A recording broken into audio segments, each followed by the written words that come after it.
Namaskaram. We are in Kundalaharana Parvam in Mahabharatam. That is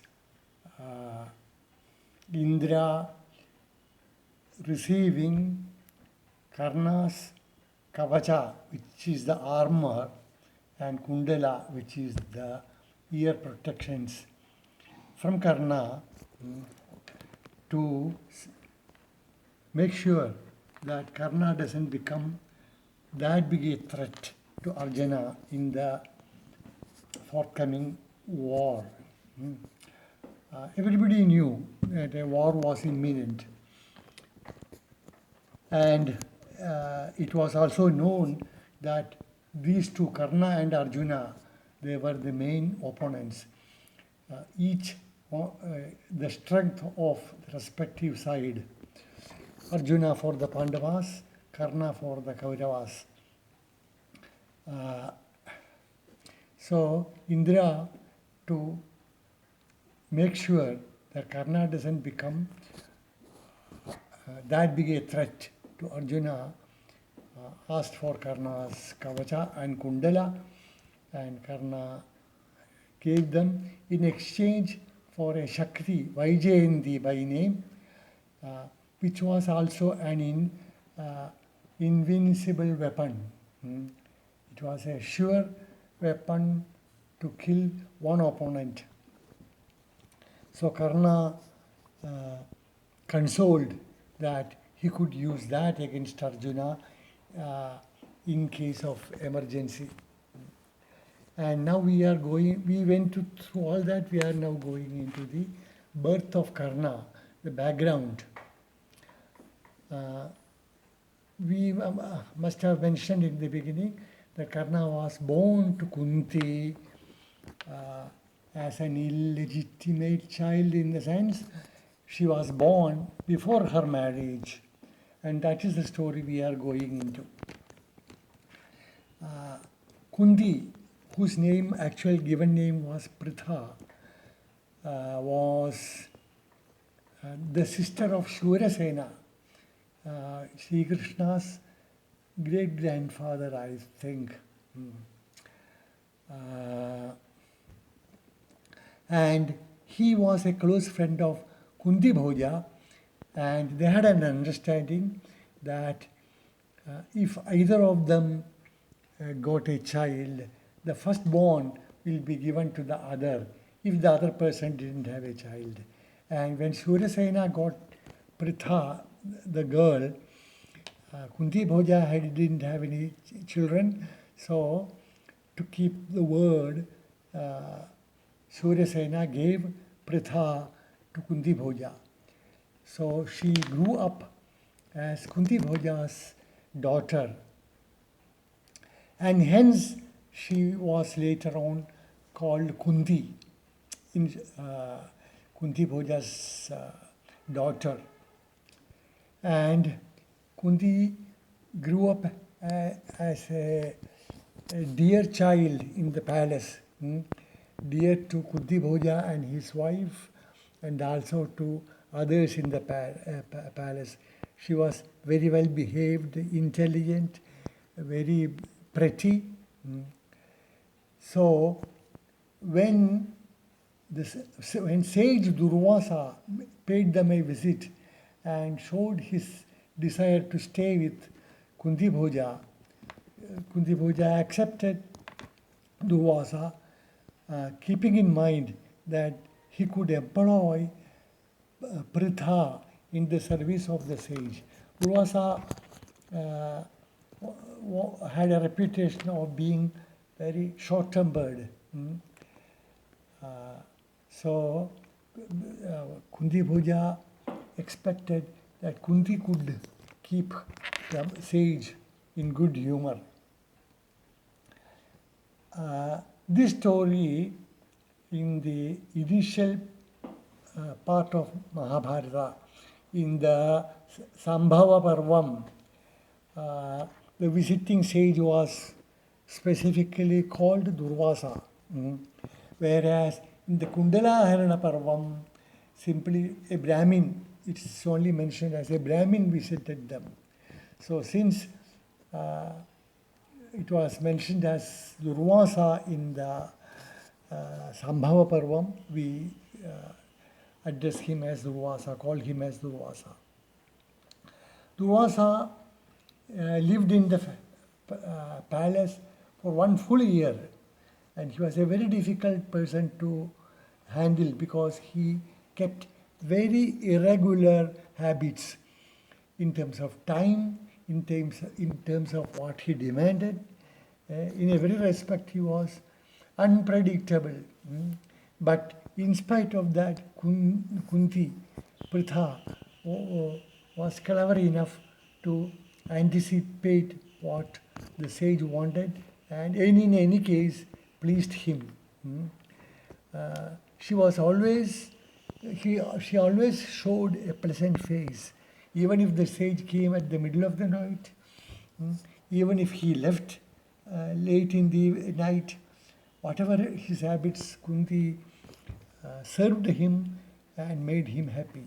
So at the end of 1 year, when he was ready to leave, Durvasa was very pleased and gave her 5 mantras as per Sambhava Parva, but 1 mantra in the Kundalaharanam Parva. 1 mantra which could be used 5 times. Anyway, either way, it is the effect is same. We call it 5 mantras. Gave her 5 mantras. I told her that with 1 mantra you could pray to any god or any person of your choice, and if it is a god, the god will appear and give you a gift. He was not plain, he was vague in what he said, because he anticipated that Kunti will require such a boon. Said that you pray to the gods of your liking and you will get a gift which will be useful to you. And he left. And after the sage left, Kunti, she was still very young, an innocent girl. She thought, what could be this mantra's effect? Will God really come? What will he do? What will he give me? So Kunti saw, and there was a rising sun shining in the sky. And Kunti, with 1 mantra, prayed to the sun god. And immediately the sun god appeared before her and asked her, pretty girl, why did you call me? And then Kunti, was scared. Said, oh no, I just was testing the mantra, so please go back. I am the daughter of this king, and I am not at liberty to entertain you, so please go back. But the sun god said, no, you can't do that. You called me.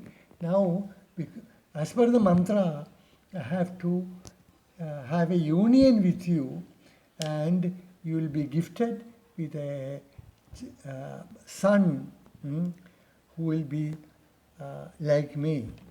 But Kunti said, oh no, please don't. I am still a maiden and unmarried. I am dependent upon my father and mother, so I cannot do that. So please go back. But after sun god insisted, after a lot of argument, the sun god assuring her that no harm will come to her, that she will remain a maiden even after the childbirth. Nobody will come to know. You will get a son who will be like me, like a shining star in the sky. And Kunti couldn't refuse.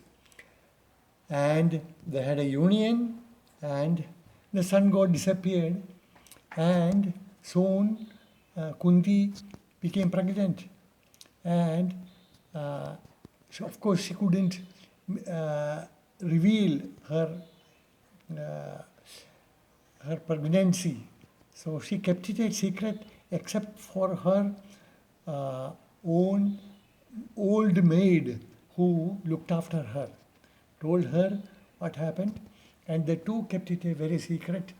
And in due course, she was ready for delivery, and they made sure she delivered in her palace at night. And as soon as the child was born, that her maid called Dhatri, that Dhatri took the baby with Kunti. They went to the river nearby. That river was a tributary of Charmanvati, which in turn was a tributary of Yamuna, and again Yamuna was a tributary of Ganga. So that Ashwanadi, where they went, they had the Dhatri had managed a raft which had all the necessities for a baby, a soft bed, well protected from sun, rain, and wind, because nobody knew what would happen, and placed her and floated in the river.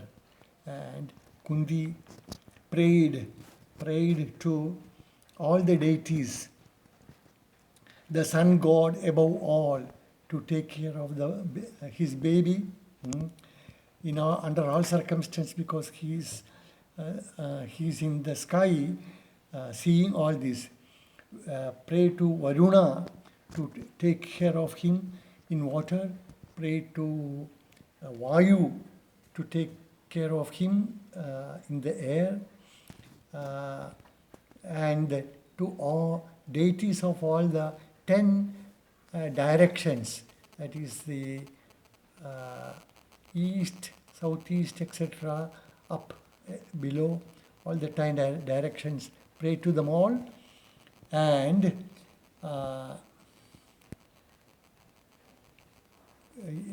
floated in the water. And Kunti stood there for a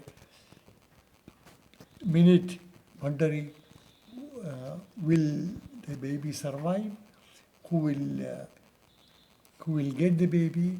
How will the baby grow up in that family? Imagining his childhood plays and games and all that.